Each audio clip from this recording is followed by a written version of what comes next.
मत्स्येंद्रनाथ के कहने पर गुरु गोरखनाथ काशी की ओर प्रस्थान करते हैं। उनका उद्देश्य था काशी के महान संत रामानंद के साथ शास्त्रार्थ करना। जब वे चर्चा के लिए एकत्र हुए उस समय कबीर साहिब भी अपने पूज्य गुरु रामानंद जी के साथ मौजूद थे। चर्चा शुरू होने पर गोरखनाथ ने रामानंद जी से कहा, पहले आप शुरुआत करें। बाजू में बैठे कबीर साहिब ने विनम्रता से कहा, नाथ जी पहले मेरे साथ चर्चा कीजिए, फिर मेरे गुरु जी से करिएगा। गोरखनाथ को आश्चर्य हुआ, अरे बालक, तू अभी कल का जन्म है, मुझसे शास्त्रार्थ करेगा? अभी तुम्हारी उम्र ही क्या है? कबीर साहिब ने मुस्कुराकर उत्तर दिया, जो बुझ सोई बावरा, क्या है उम्र हमारी। असंख्य युग प्रलय गई सबका ब्रह्मचारी, अरबों ब्रह्मा गए 39 कोटि कन्हैया, 7 कोटि शंभु गए मोर एक नहीं पलैया।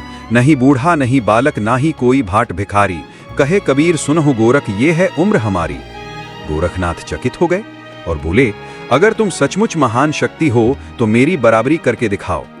अब गोरखनाथ ने अपनी सिद्धि का प्रदर्शन किया। उनका त्रिशूल जहां जमीन में गाढ़ा हुआ था, वहीं उन्होंने योग बल से हवा में उड़े, त्रिशूल की नोक पर हवा में आसन जमा लिया। सैकड़ों संत और भक्त ये दृश्य देखकर हैरान रह गए।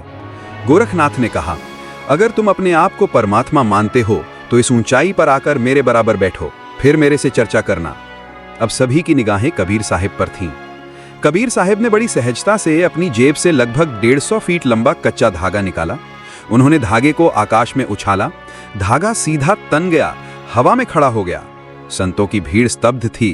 कबीर साहिब सीधा धागे की नोक पर लगभग 150 फीट ऊपर जाकर विराजमान हो गए। इतनी ऊंचाई पर केवल एक कच्चे धागे पर ध्यान मुद्रा में पूरे संतुलन और शांति के साथ।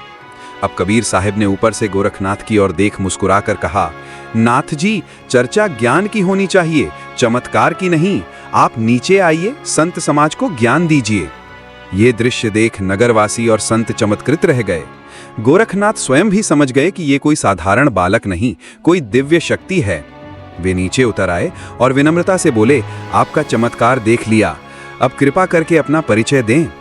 गोरखनाथ को कबीर जी ने और एक चमत्कार दिखाया, वो आपको नेक्स्ट वीडियो में बताता हूं। तब तक चैनल सब्सक्राइब कर लें।